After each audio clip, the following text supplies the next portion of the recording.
Have you ever been petting your cat? Everything calm, everything perfect, purring in your lap, eyes half closed, and then out of nowhere they turn and bite your hand? No warning, no reason, just teeth. And you pull away, confused, maybe even hurt, wondering what you did wrong. Maybe you thought they were angry. Maybe you thought they didn't actually like being touched. But what if they did like it? What if they loved every second of it until a very specific moment when their own nervous system turned against them? And what if your cat tried to warn you clearly, desperately, 3 full seconds before it happened, and you just didn't know what to look for? Number 1, it's not aggression. It's a neurological overload. Veterinary behaviorists have a clinical name for this: petting-induced overstimulation. And it's not a personality flaw. It's a sensory event. A cat's skin is covered in fine sensory receptors connected to each individual hair follicle, making them extraordinarily sensitive to repetitive touch. Research from the University of Lincoln found that cats show the lowest stress responses when touched around the cheeks, chin, and base of the ears, and the highest stress when touched along the belly or the base of the tail. But here's the part that changes everything. Even in the preferred zones, prolonged repetitive stroking can cross a neurological threshold. What started as pleasure literally begins to register as discomfort in the cat's touch receptors. The Humane Society of Pike's Peak. Regin describes it plainly. Overstimulation is a neurological response in which cats can start to feel actual pain from too much petting. Your cat didn't suddenly decide to hate you, their nervous system flipped a switch. And the bite wasn't an attack. It was the only way they knew how to say, stop. If you've ever pulled your hand back from your cat and felt confused, hit that like button and subscribe, because in the next 60 seconds, you're going to learn exactly what your cat was showing you before it happened.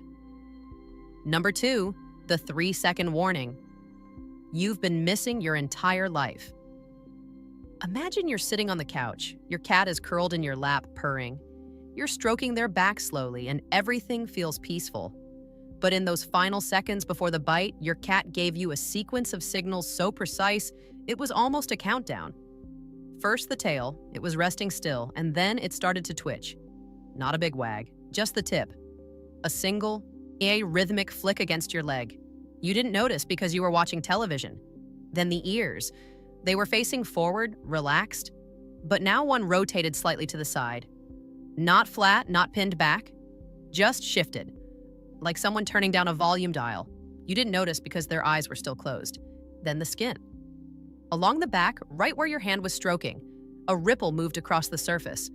A quick twitch, like a shiver that came from nowhere. That was the final warning. And within 2 seconds of that ripple, the bite came. You thought it was sudden. It wasn't. Your cat gave you 3 separate distress signals in the span of 3 seconds. They were practically begging you to stop. But nobody ever taught you what those signals looked like. Number 3, why your cat can't just walk away. Here's the part that most people never consider. If petting became uncomfortable, why didn't the cat simply leave? Because in many cases, they were trapped by the very thing they wanted most. A 2019 study published in Current Biology by Oregon State University found that 64% of cats form secure attachment bonds with their owners, meaning their primary source of emotional safety is physical closeness to that person. So your cat is lying in your lap because that's where they feel safest in the world. And when the petting crosses the threshold and the discomfort starts building, they're caught between 2 competing drives. The need to make it stop and the need to stay close to you. They don't want to leave. And leaving would mean abandoning the one place their nervous system associates with safety. So they send signals. The tail flick, the ear shift, the skin ripple. They're not being passive. They're negotiating. They're saying, I want to stay here with you, but I need this one thing to change. And when all 3 signals are missed, the only tool they have left is their mouth.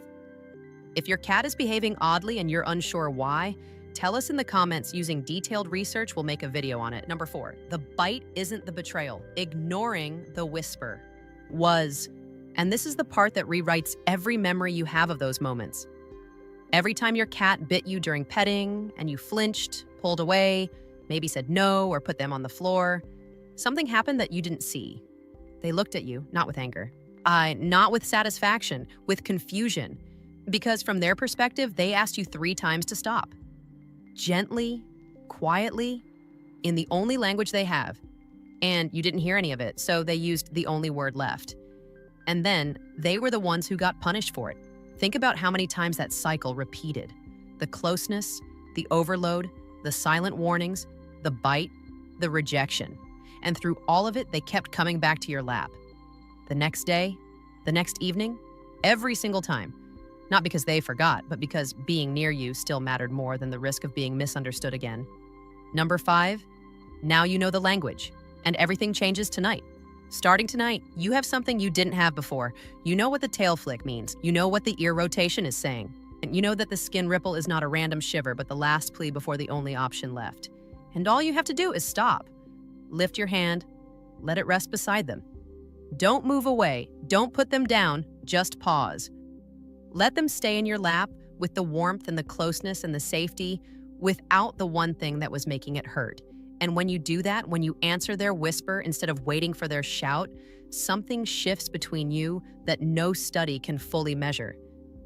They look at you and for the first time, they realize you finally heard them. They won't bite tonight. Not because they've changed, but because you did. If this changes the way you'll touch your cat from now on, share this with every cat owner.